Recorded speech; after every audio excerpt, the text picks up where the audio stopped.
Hello everyone, नमस्कार। एक बार फिर से आप सभी का बहुत बहुत स्वागत है लोधर क्लासेस के यूट्यूब प्लेटफॉर्म पर। दोस्तों, बीए फर्स्ट ईयर में English language and Indian culture वाली सीरीज के अंतर्गत हमारी यूनिट थर्ड स्टार्ट हो चुकी है ना। माफ कीजिए, यूनिट सेकंड स्टार्ट हो चुकी है।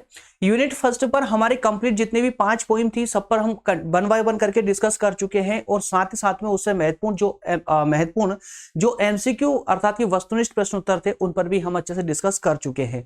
आज के सेशन से हम दोस्तों स्टार्ट कर रहे हैं अनसीन पैसेज, जो कि आपकी सेकेंड यूनिट में दी गई है। वो सेकेंड यूनिट में दी गई 6 जो पैसेज है आपकी, उन 6 पैसेज पर आज हम डिस्कस करेंगे। तो उसको दोस्तों चूंकि एक लंबा पार्ट होने वाला है, 6 पैसेज पर एक ही सेशन में डिस्कस करना थोड़ा सा डिफिकल्ट हो जाता है ना, काफी लंबे समय हो जाता। इस कारण से दोस्तों इस वाले अनसीन पैसेज वाले जो ये पार्ट है इसको हमने 2 भागों में डिवाइड किया है, ठीक है ना। तो पार्ट 1 और पार्ट 2 में तो एक सेशन आज हो रहा है और एक सेशन कल होगा। इसी के साथ में आपकी सेकंड यूनिट भी कंप्लीट हो जाएगी। क्लियर है? चलिए तो शुरू करते हैं दोस्तों, स्टार्ट करते हैं अपना आज का सेशन। स्टार्ट करें उससे पहले मैं फिर से एक बार रिपीट कर दूं कि दोस्तों ये जो सेशन होने जा रहे हैं ये सिर्फ बीए ही नहीं बल्कि बीएससी और बीकॉम वाले स्टूडेंट्स के लिए भी उतना ही इंपॉर्टेंट है जितना कि बीए वाले बच्चों के लिए है। क्लियर है? तो आज के सेशन में सबसे पहले जो है दोस्तों हम अनसीन पैसेज को डिस्कस करेंगे। डिस्कस करने के बाद में उससे किस तरह से प्रश्न पूछे जाते हैं वहां से उस पर फोकस करेंगे हम लोग, है ना। तो इस प्रकार से आपका एग्जाम का जो मोटिव है वो भी कंप्लीट हो जाएगा, अर्थात कि एग्जाम में आपसे क्वेश्चन आंसर डायरेक्टली पूछे जाने हैं। लेकिन और हाँ, एक बात कंफर्म है कि पूछे आपको इन्हीं अनसीन पैसेज से ही जाएंगे। इसीलिए 6 पैसेज जो आपकी सेकंड यूनिट में दी गई है, 6 पैसेज पर हम जो है पूरे विस्तार से डिस्कस करेंगे, अच्छे से डिस्कस करेंगे, ताकि वो कहीं से कहीं तक कोई कंफ्यूजन ना बचे। और फिर उससे रिलेटेड जो क्वेश्चन पूछे जाते हैं, किस प्रकार से पूछे जाते हैं, कहां से क्वेश्चन लिए जाते हैं, उस पर भी हम डिस्कस करके उसको समझते हुए आगे बढ़ेंगे। ताकि अगर इन अनसीन पैसेज से जो क्वेश्चन आंसर हम डिस्कस कर रहे हैं उनके अलावा भी अगर आपसे क्वेश्चन आंसर पूछे गए तो भी आप उनका जवाब आसानी से दे पाए। क्लियर है? आइए, तो जो नए स्टूडेंट हैं जो पहली बार सेशन पर आए हैं, पहली बार हमको फॉलो कर रहे हैं, मैं उनको बता दूं कि सिर्फ फाउंडेशन कोर्स ही नहीं बल्कि बीए के ऑलमोस्ट सभी subject, BA first second third year total subject जो है दोस्तों हमारे द्वारा इसी प्लेटफॉर्म पर आप लोगों को प्रोवाइड किए जा रहे हैं, बिल्कुल निःशुल्क रूप से, विद नोट्स के साथ में। क्लियर है? चलिए शुरू करते हैं सेशन अपना। आज का सेशन शुरू करते हैं। फर्स्ट सेकंड यूनिट हमारी स्टार्ट हो चुकी है, जिसको मैंने आपको सिलेबस एनालाइज किया था उस समय बताया भी था, है ना। तो सेकंड यूनिट में हमें कॉम्प्रहेंशन स्किल पर बात करनी है, जिसके अंतर्गत हमें अनसीन पैसेज को डिस्कस करना है। और इन्हीं अनसीन पैसेज से संबंधित ही कुछ मल्टीपल चॉइसेस क्वेश्चन आपको एग्जाम में देखने को मिलेंगे, जिन्हें आपको जो है वहां सोल्व करना होगा। क्लियर है? तो आज के सेशन की पहली पैसेज है, अच्छे से पढ़ेंगे समझते हुए, ज्यादा टाइम नहीं लेंगे, डोंट वरी। 3 पैसेज आज हम इस सेशन में डिस्कस करेंगे और 3 सेशन नेक्स्ट पार्ट में डिस्कस करेंगे। तो 3 पैसेज को यहां डिस्कस करेंगे, थोड़ा स्पीड से करेंगे, समझते हुए करेंगे, एकदम आसान है, एकदम इजी है। और टेंशन ना ले, इन्हीं पैसेज से ही आपसे एग्जाम में क्वेश्चन पूछे जाएंगे। जो पैसेज आपको दी गई है ना उसी से पूछे जाएंगे, कोई अलग से पैसेज नहीं लाई जाएगी एग्जाम में, है ना। इसलिए आपके लिए आवश्यक है कि 10 15 20 मिनट लगेंगे मात्र आपको जो है इस पूरे सेशन को अटेंड करने में। थोड़ा सा ध्यान से, है ना, इस पर फोकस हो जाइए, सिर्फ इस स्टोरी को समझ लीजिए। चलिए शुरू करते हैं दोस्तों। जो फर्स्ट वाली पैसेज है ये देखिए, there is a story of a man. ये स्टोरी एक ऐसे व्यक्ति की है, ये कहानी एक ऐसे व्यक्ति की है, हु थॉट, जो सोचता है कि ही हैड अ राइट, जो उसको अधिकार है, या समझिए कि वो सोचता है कि he had a right to do what he like. मतलब ये कि एक ऐसे व्यक्ति की कहानी है जो ये सोचता है कि जो उसको पसंद है वही उसके अधिकार है, अर्थात कि जो उसे पसंद है वो सब कुछ कर सकता है। ठीक है? तो one day this gentleman was walking alone a busy road. तो एक दिन ये जेंटलमैन, ये व्यक्ति जो है एक अकेले रोड पर घूम रहा था रोड पर, और घूमते हुए जो है spinning his walking stick round and round in his hand, वो अपने हाथ में जो उसकी छड़ी को गोल गोल घुमा रहा था। And trying to look important, और वो कुछ खास दिखने का प्रयास कर रहा था। दोस्तों थोड़ा सा यहां पर रोकिए, इसको ब्रेक मारिए, है ना, तो समझिए इसके बारे में। और ये जो पैसेज है ना, एक तरह से अगर आपने कॉन्स्टिट्यूशन पढ़ा होगा, संविधान पढ़ा होगा, तो वहां पर जो आपको मूल अधिकार दिए गए ना, उन मूल अधिकारों से संबंधित ये पैसेज है। यहां पर इस पैसेज में यह बताने का आपको प्रयास किया गया है कि जब आप अपने अधिकारों का उपभोग कर रहे होते हैं तो आपके अधिकार कब तक सीमित नहीं होंगे। मतलब ये कि जो आपके अधिकार है वो आपके अधिकार तब तक ही आपके अधिकार रहेंगे जब तक कि वो आपके अधिकार किसी और की स्वतंत्रता का हनन ना करे या किसी और के अधिकारों को ना छीने। ठीक है ना। तो इस पैसेज में यही बताने का प्रयास किया गया है कि कोई भी आपको मिला संविधान के द्वारा कोई सा भी अधिकार जो आपको प्राप्त हुआ है वो अधिकार तभी तक आपका अधिकार है जब तक कि आपका वो अधिकार किसी और को कोई हानि ना पहुंचाए या उस अन्य व्यक्ति की स्वतंत्रता को ना छीने। ठीक है ना। और आप आसानी से समझ पाए इसके लिए दोस्तों मैंने हिंदी ट्रांसलेशन भी डाला है इंग्लिश के साथ ही साथ में, ताकि जब एग्जाम के टाइम पे आपको रिवीजन लगाना हो तो आप कहीं पर भी किसी भी प्रकार से रुक नहीं जाए। और मेरा उद्देश्य यही होता है कि कैसे भी करके ना आपको दोबारा सेशन में आने की जरूरत ना पड़े, दोबारा लेक्चर ढूंढने की जरूरत ना पड़े। वैसे ढूंढने की आवश्यकता नहीं है, जैसे आप प्लेलिस्ट में जाएंगे तो आपको लाइफ टाइम रहने वाली है, कभी डिलीट नहीं होने वाली। यहां से लाइफ टाइम जो है प्लेलिस्ट में आपको ये सेशन मिलेगा।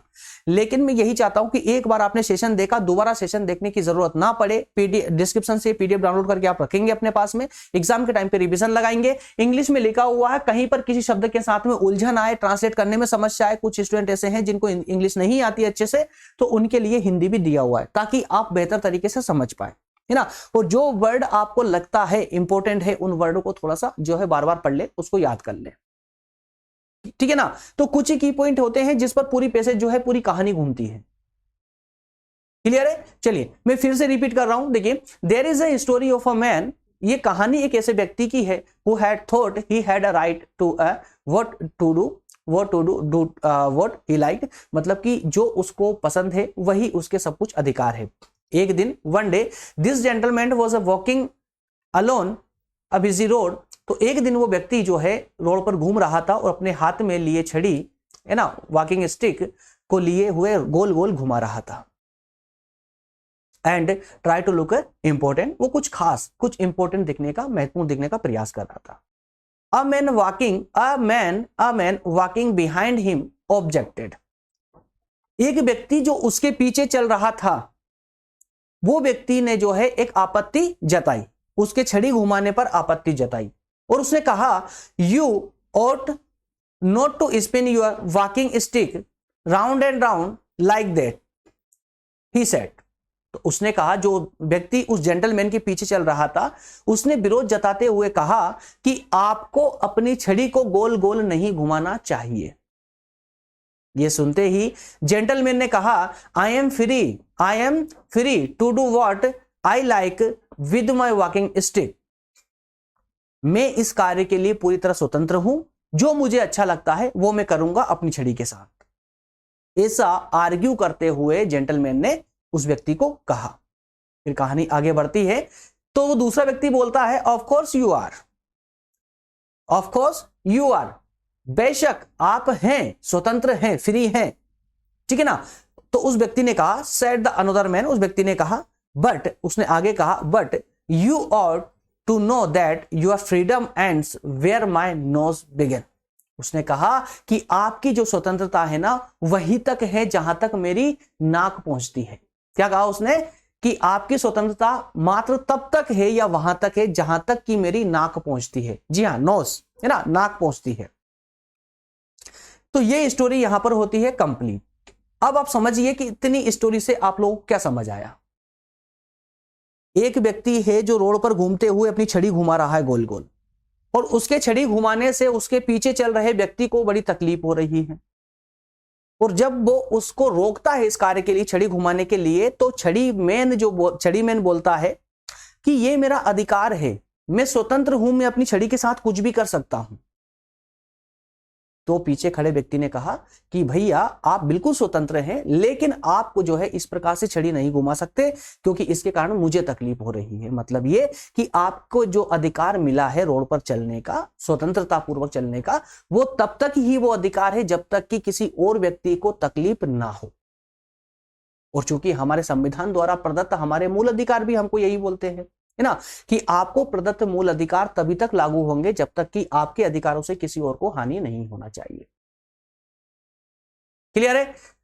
तो the story tell us, story हमको सिखाती है what we can enjoy our rights and our freedoms that we can enjoy, हम अपने अधिकार और अपनी स्वतंत्रता को एंजॉय कर सकते हैं only if they do not interfere, जब तक कि हम या हमारे अधिकार या हमारी स्वतंत्रता किसी और के मैटर में इंटरफेयर ना करे। और जैसे ही आपके अधिकारों ने किसी और की स्वतंत्रता या अधिकार में इंटरफेयर किया, आपके अधिकार और आपकी स्वतंत्रता वहीं समाप्त हो जाती है।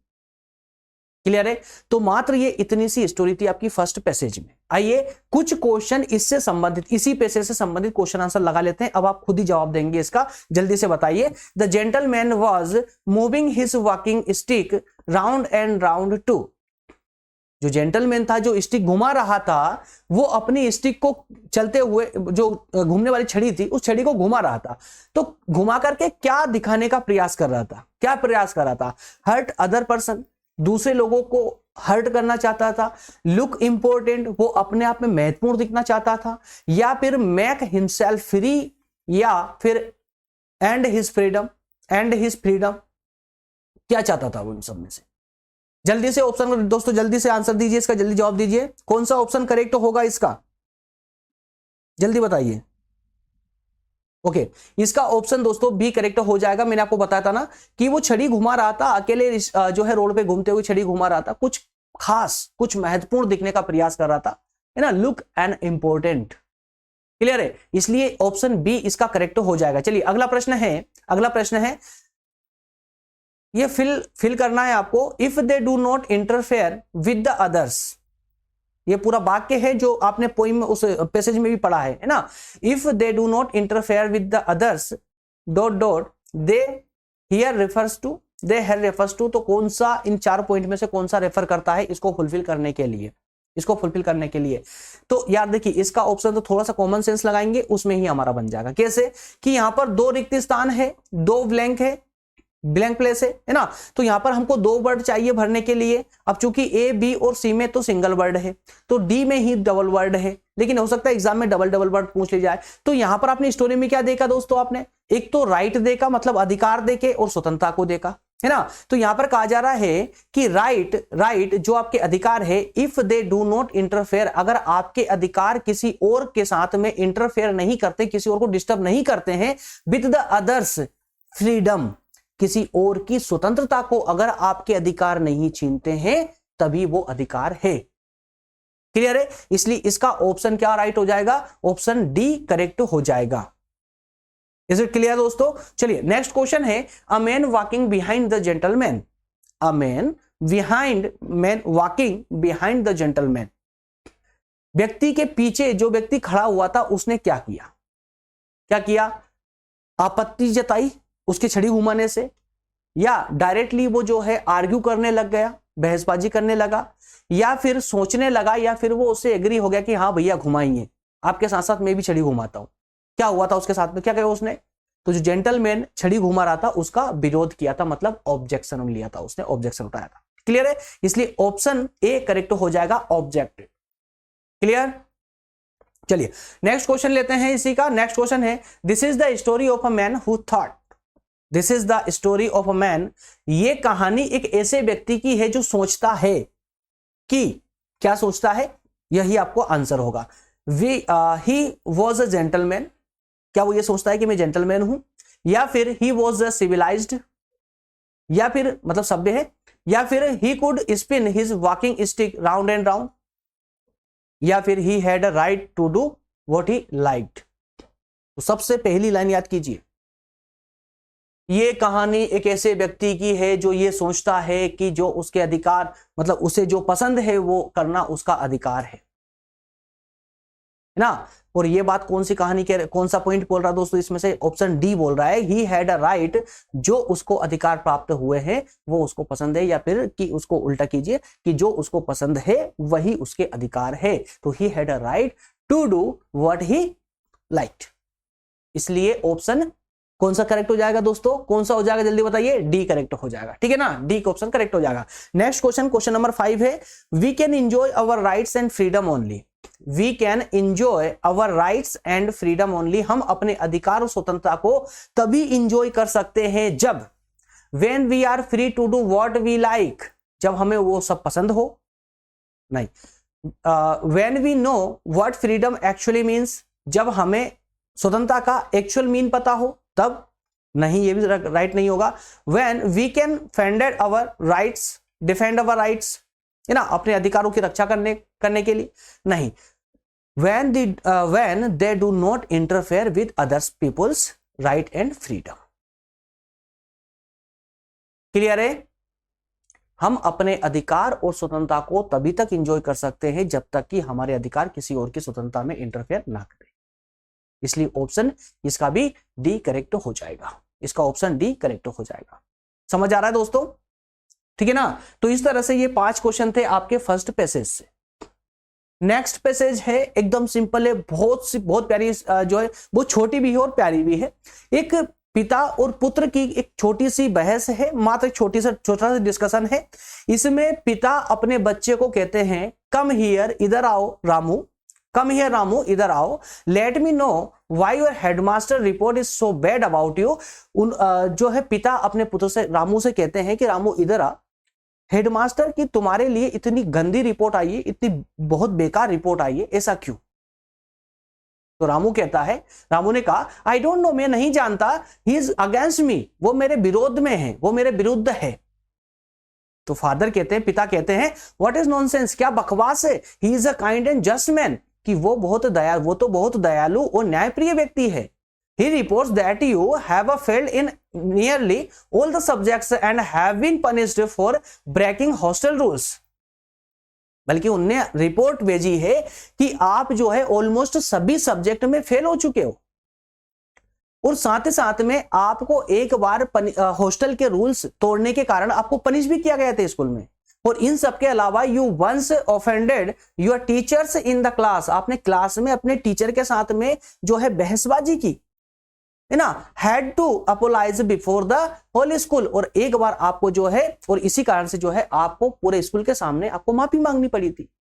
ये रिपोर्ट बोल रही है आपकी, इतनी नेगेटिव रिपोर्ट है। तो रामू कहते हैं, अच्छा, वेल, अच्छा, he called me bad names, वो मेरे बारे में भला बुरा कह रहे हैं। अच्छा, तो ये मेरे बारे में भला बुरा कह रहे हैं।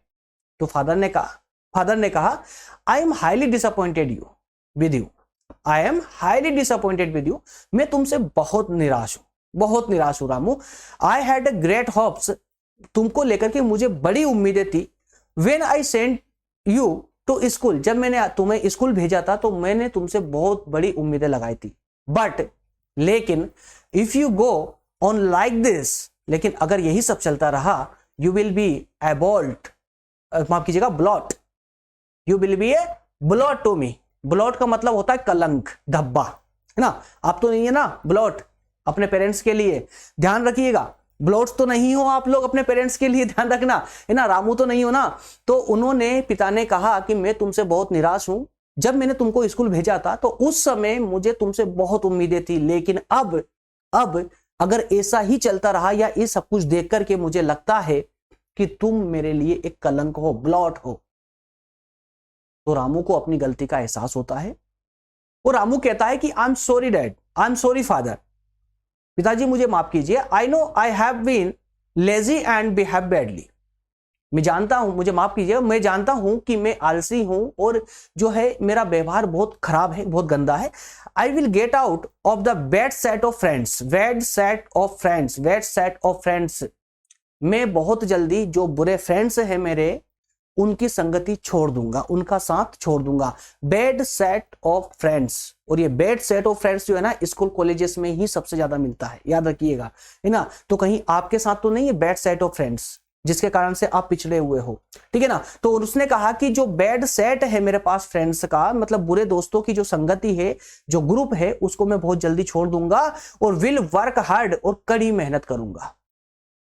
You will have a better report next time, आपको जो रिपोर्ट मिली है ऐसी रिपोर्ट अब अगली बार से नहीं मिलेगी, बल्कि अब आपको पॉजिटिव रिपोर्ट प्राप्त होगी। आई प्रॉमिस टू यू, मैं आपसे वादा करता हूं। I will succeed and earn a reputation for you, मैं सफल होकर दिखाऊंगा और आपके लिए इज्जत कमा के दिखाऊंगा। ये छोटा सा पैसेज था, ठीक है ना। अब छोटे से पैसेज के छोटे से क्वेश्चन, आइए 3-4 क्वेश्चन लगा लेते हैं इससे भी।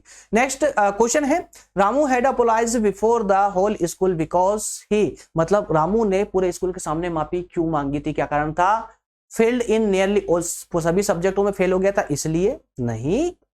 ब्रोकन हॉस्टल रूल्स तोड़े थे इसके लिए नहीं, उसके लिए तो उसको अलग से पनिश किया गया था, है ना। तो फेल इन बैड कंपनी, वो बुरे लोगों की संगत में चुका था इसलिए नहीं। तो ऑप्शन डी पक्का राइट होगा हमारा। Behave badly towards his teacher, उसने अपने टीचर के साथ, अपने शिक्षक के साथ में क्लास में गंदा व्यवहार किया था, बुरा व्यवहार किया था, इस कारण से उसको पूरे स्कूल के सामने माफी मांगनी पड़ी थी। क्लियर, इसलिए ऑप्शन डी करेक्ट हो जाएगा। अगला प्रश्न है, Ramu's father was disappointed with his son's behaviour because, Ramu के पिता रामू के व्यवहार से जो है डिसअपॉइंट थे, उसका कारण क्या था? कारण था could not pass in all subject, सभी सब्जेक्ट में पास नहीं हो पाया था इसलिए डिसअपॉइंट थे क्या? नहीं। डिसओबीडियंट, ओबीडियंट का मतलब क्या होता है दोस्तों? आज्ञाकारी, और डिसओबीडियंट का मतलब कि जो आज्ञाकारी ना हो, है ना, अआज्ञाकारी है इसलिए। ओके, तो ये भी नहीं था। इसके अलावा under bad report for his headmaster, headmaster के द्वारा एक बुरी रिपोर्ट आई थी इसलिए, या फिर वो स्कूल में पनिश हुआ था इसलिए।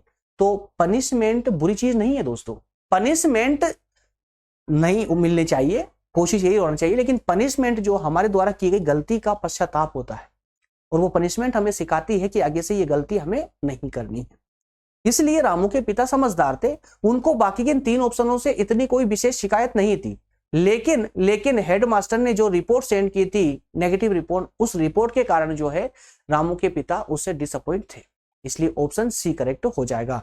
नेक्स्ट क्वेश्चन है, I have been lazy and behave badly, मैं आलसी हूं और मेरा व्यवहार बहुत खराब है। When Ramu speaks out this sentence, जब रामू ने ये बात कही तो वह एडमिट हिज फॉल्ट, क्या वो अपनी गलती स्वीकार कर रहा था जब ये बात कह रहा था तब, या फिर झूठ बोल रहा था, या फिर जो है वो ओवरलुक होने का प्रयास कर रहा था, या फिर जो है अपने आप को इंप्रूव करने से रिफ्यूज कर रहा था, रोक रहा था। तो यहां पर ऑप्शन ए करेक्ट हो जाएगा। वो अपनी गलती को स्वीकार कर रहा था, इसीलिए उसने ये लाइन कही थी कि मैं जानता हूं कि मैं लेजी हूं और मेरा व्यवहार खराब है, लेकिन आगे से कोशिश करूंगा कि मेरा व्यवहार अच्छा बने, मैं अच्छी रिपोर्ट आपके सामने लेकर आऊं।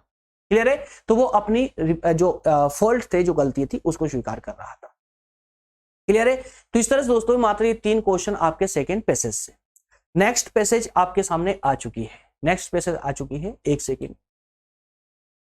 सेकेंड का टाइम दे रहा हूं दोस्तों, चाहे तो आप तब तक इस पैसेज को पढ़ सकते हैं आप लोग।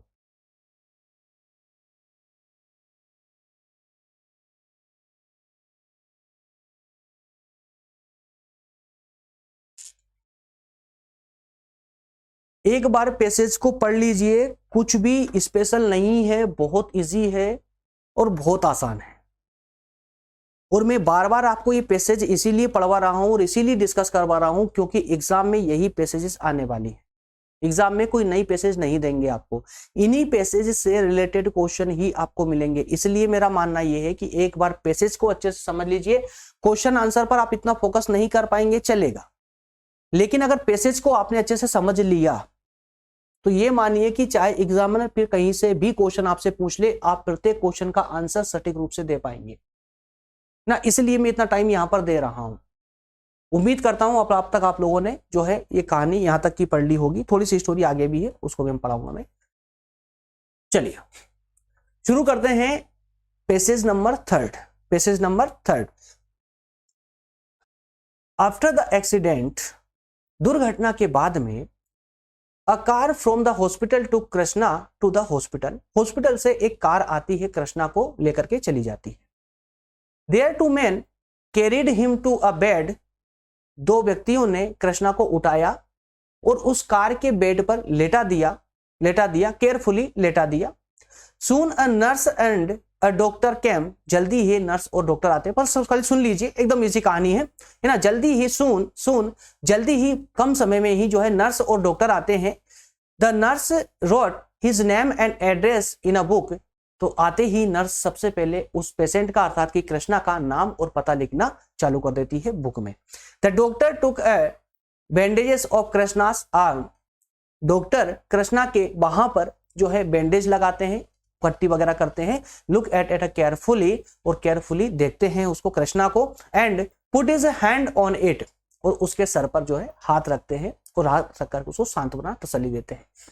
ही सैड मतलब डॉक्टर कहते हैं द आर्म इज ब्रोकन, आपका जो आर्म है, जो वहां है, या कहें कि जो हाथ है, हाथ की हड्डी क्रैक हो चुकी है, टूट चुकी है। He said to nurse, doctor ने नर्स से कहा give him some tea to drink, Krishna को जो है कुछ चाय दे दीजिए पीने के लिए। Then he said to Krishna, और उसके बाद में डॉक्टर कृष्णा से कहते हैं डोंट वरी, क्या कहते हैं, don't worry, we will do something just now, we will do something just now, मैं कुछ करता हूं अभी आपके लिए, और you will be all right soon, आप बहुत जल्दी अच्छे हो जाएंगे। नेक्स्ट है Krishna was a little cheered up and sad, Krishna doctor की ये बात सुनकर के थोड़े से खुश होते हैं और कहते हैं थैंक यू डॉक्टर, क्या कहते हैं, थैंक यू डॉक्टर। इतने में ही नर्स आती है, the nurse gave him tea और tea to drink and covered him, और इतने में नर्स आती है, नर्स कृष्णा को चाय देती है, चाय साथ में रख करके उसको ढक देती है, कवर कर देती है विद अ वार्म क्लॉथ, और कृष्णा को जो है वो गर्म कपड़ों से कवर करती है। और doctor gave him injection to lessen his pain, doctor जो है कृष्णा के दर्द को कम करने के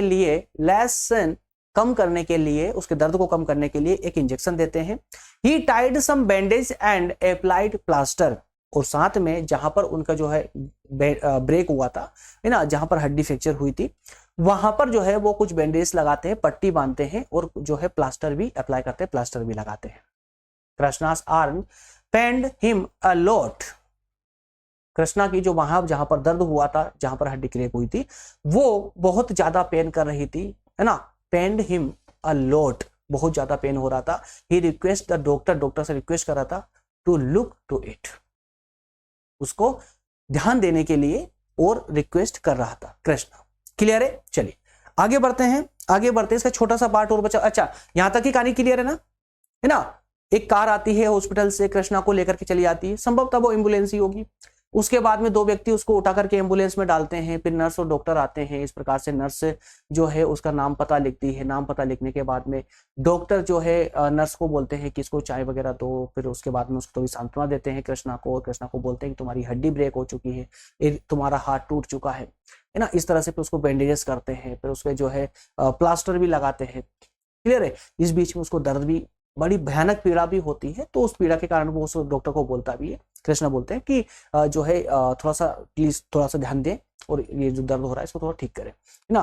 तो देन उसके आगे की कहानी, the doctor told nurse to give another injection, तो कृष्णा को होते दर्द को देख करके डॉक्टर ने नर्स को एक और इंजेक्शन कृष्णा को देने को कहा। आफ्टर दिस कृष्णा को स्लीप वेल, वो जो अगला इंजेक्शन लगा नर्स ने दिया, उसके बाद में कृष्णा आराम से सो पाया। While Krishna was in hospital, many of his friends came to see him. जब कृष्णा हॉस्पिटल में था तो उसके काफी सारे फ्रेंड्स जो है उससे मिलने आते रहते थे। Whenever his father and mother came to visit him, जब भी उसके माता पिता कृष्णा से मिलने आते, they brought some fruits, milk and books. जब भी उसके माता पिता मिलने आते तो कुछ फल, कुछ जो है दूध और कुछ किताबें जो है उसके लिए लेकर के आते थे। There were several other persons suffering from the disease in Krishna's room, तो कृष्णा अपने रूम में अकेला नहीं था, बल्कि उसके साथ में और भी कुछ पेशेंट्स थे जो अपने डिसीज से, अपनी बीमारी से लड़ रहे थे। क्लियर है, he was all right within a week, याद रखिएगा within a week, तो कृष्णा जो है एक वीक के अंदर ही जो है कंप्लीट हो चुका था, अच्छा हो चुका था, और went home, घर चला गया। After grating his rooms fellows, जो उसके साथ रूम में थे उन सबको धन्यवाद बोल करके, शुक्रिया बोल करके, और वो अपने घर चला गया एक हफ्ते के अंदर ही। क्लियर है, तो ये एक एक्सीडेंटल कहानी है, और इसी से रिलेटेड अब जो क्वेश्चन है वो क्वेश्चन आपके सामने में लेकर आता हूं। पहला क्वेश्चन है, write in the bracket the letter of correct answer. Krishna went to the hospital because he, Krishna hospital क्यों आया था भैया? वॉज अर्न्ड बाय 2 men, 2 लोगों ने उसको भेजा था, यहां पर 2 लोग जबरदस्ती उठा के पटक दिया था इसलिए। हैड एन एक्सीडेंट हुआ था इस कारण से आया था, या फिर हॉस्पिटल से उसके पास कॉल आया था, या या फिर जो है wanted to see the nurse, वो नर्स से मिलना चाहता था इसलिए आया था। क्या कारण था कृष्णा का हॉस्पिटल में आना का, क्या रीजन था? कौन सा ऑप्शन राइट होगा? ऑप्शन बी करेक्ट हो जाएगा ना, उसे एक्सीडेंट हुआ था इस कारण से वो हॉस्पिटल में आया था। कोई नर्स से मिलने हॉस्पिटल में नहीं जाता है ना, इसलिए ऑप्शन बी करेक्ट हो जाएगा। क्लियर है? अगला क्वेश्चन है soon a nurse and doctor came. एक वाक्य पढ़ा था आपने, soon a nurse and doctor came, जल्दी से नर्स और डॉक्टर आए। तो ये जो सून वर्ड आया बीच में, ये सून वर्ड जो आया ना, इस सून का यहां पर क्या मतलब था? इस सून का मतलब क्या था ये पूछा गया है ना। Hence the word soon means, क्या मींस था? एट लास्ट, आखिरी में, या वाई एंड बाय, धीरे धीरे, या फिर इन अ शॉर्ट टाइम, या एट वंस, एक बार, या फिर इन शॉर्ट टाइम। तो जी हां, इसका जो है ना राइट ऑप्शन, यहां पर जो सून का प्रयोग किया गया था ना इस पैसेज में, वो सून का प्रयोग हुआ था इन शॉर्ट टाइम के लिए। बहुत ही कम समय में डॉक्टर और नर्स दोनों आ गए। क्लियर है? चलिए, इसलिए ऑप्शन सी करेक्ट हो जाएगा। अगला क्वेश्चन है अलॉट। क्या है? अलॉट, अलॉट है ना। अलॉट किसके लिए यूज हुआ था? अलॉट पेन के लिए, पेंड अलॉट है ना, जिसके लिए उसको फिर दूसरा इंजेक्शन दिया गया था। तो a lot in the passage means, तो इस पैसेज में अलॉट का मतलब क्या था? मच, अ लिटल, सम, या ऑल्सो। क्या मतलब था अलॉट का? तो दर्द हो रहा था बहुत ज्यादा, और उस बहुत ज्यादा दर्द के लिए तो अलॉट शब्द का इस्तेमाल किया था ना। तो बहुत ज्यादा का मतलब क्या होता है? मच है ना, मच। क्लियर है? लिटिल मतलब बहुत कम, थोड़ा सा, सम थोड़ा सा, ऑल्सो हमेशा होता रहता है, नहीं मच। क्लियर है? बहुत ज्यादा। क्लियर है? इसलिए ऑप्शन ए करेक्ट हो जाएगा। नेक्स्ट क्वेश्चन है doctor said to Krishna. Doctor ने कृष्णा से कहा डोंट वरी। क्यों कहा था? काय के लिए कहा था? कंफर्ट के लिए कहा था, कंफर्ट के लिए कहा था, या प्रेस हिम के लिए कहा था, प्रेस के लिए कहा था, या फिर एनोनी के लिए कहा था, या प्लीज हिम के लिए कहा था? डॉक्टर चाहते थे कि कृष्णा को शांत बनाने देना, कब, ताकि वो अपने आप में कंफर्ट फील करे, है ना, वो रिलैक्स ले, थोड़ी हिम्मत उसके अंदर आ जाए। तो डॉक्टर ने कृष्णा से उसके कंफर्ट के लिए, उसमें हिम्मत जगाने के लिए, उसमें उसको सांत्वना देने के लिए इस शब्द का प्रयोग किया था डोंट वरी, जो कि प्रत्येक डॉक्टर करते हैं। क्लियर है? चलिए, इसलिए ऑप्शन ए करेक्ट होगा। नेक्स्ट क्वेश्चन है while Krishna was in the hospital. जब कृष्णा हॉस्पिटल में था। हियर वाइल मींस, वाइल का मतलब क्या था? वाइल का मतलब क्या था? While Krishna was in hospital, है ना, so far as, before, as long as, या ड्यूरिंग द टाइम। तो राइट ऑप्शन क्या होगा? वाइल का मतलब क्या है? While Krishna was in hospital, जब तक कृष्णा हॉस्पिटल में था, जब तक, है ना। तो जब तक का मतलब क्या हुआ? ये टाइम को दिखा रहा है कि उस समय जब वो हॉस्पिटल में था, उस समय जब उसके माता पिता आए तो फ्रूट्स, मिल्स और बुक मिल और जो है बुक्स वगैरह लेकर आते थे, फ्रेंड्स से मिलने आया करते थे, है ना, during that time, during that time, during the time. Clear है? इसलिए ऑप्शन डी करेक्ट हो जाएगा। नेक्स्ट क्वेश्चन है in the book was written the name and address. Book में नेम और एड्रेस लिखा गया था किसके द्वारा? डॉक्टर के द्वारा लिखा गया था, कृष्णा के द्वारा लिखा गया था, of the why the Krishna, किसके द्वारा लिखा गया दोस्तों? बुक में नाम और एड्रेस किसका लिखा गया था? डॉक्टर के द्वारा लिखा गया था। तो ये ऑप्शन तो यही करेक्ट होगा। पहली बात तो नर्स ने लिखा था, लेकिन क्वेश्चन हमसे पूछ रहा है कि किसका लिखा गया था, तो कृष्णा का लिखा गया था। इसका कृष्णा का लिखा गया था, उस ऑप्शन भी करेक्ट हो जाएगा। एक दो क्वेश्चन हो रहे हैं, ज्यादा नहीं है। Krishna was not alone, Krishna was not alone in his room. Krishna जो है अपने रूम में अकेला नहीं था। Hospital, in the hospital, because with him, उसके साथ में थे, उसके माता पिता साथ में थे, डॉक्टर नर्स साथ में थे, या फिर उसकी माताजी अकेले उसके साथ में थी, या फिर वर सेवरल अदर मैन, उसी की तरह और भी लोग वहां पर थे जो पेशेंट थे। ऑप्शन डी करेक्ट हो जाएगा। Clear? Krishna came home from the hospital. Krishna hospital से घर कब आया? आफ्टर इंप्रूविंग, पूरी तरह ठीक होने के बाद आया, या फिर बिफोर अ वीक, एक हफ्ते के पहले आ चुका था, या फिर many days after a week, एक हफ्ते के कई दिनों बाद आया था, या फिर आफ्टर सेवरल डेज, 7 डेज, माफ कीजिएगा, ओनली आफ्टर 7 डेज, या 7 दिनों के बाद आया था। तो हमने देखा था ना कब आया था दोस्तों? बिफोर अ वीक, एक हफ्ते के अंदर ही आ चुका था। ठीक है ना? Option B correct. ठीक है, तो इस तरह से हमारा ये सेशन होता है कंप्लीट। और अगले सेशन में फिर से, चूंकि मैंने आपको बताया ना कि सेकेंड यूनिट में हमें अनसीन पैसेज पर डिस्कस करना है और इसी 6 पैसेज को हमें डिस्कस करना है। कितनी? 6 पैसेज को, जिनमें से 3 पैसेज हम डिस्कस कर चुके हैं। बची हुई 3 पैसेज जो बची है दोस्तों, नेक्स्ट डे जो है, नेक्स्ट डे हम इसको डिस्कस करेंगे क्वेश्चन आंसर के साथ में ही, इसी के साथ में आपकी सेकेंड यूनिट भी कंप्लीट हो जाएगी। क्लियर है? चलिए दोस्तों, तो फिर मिलेंगे नेक्स्ट सेशन में ही।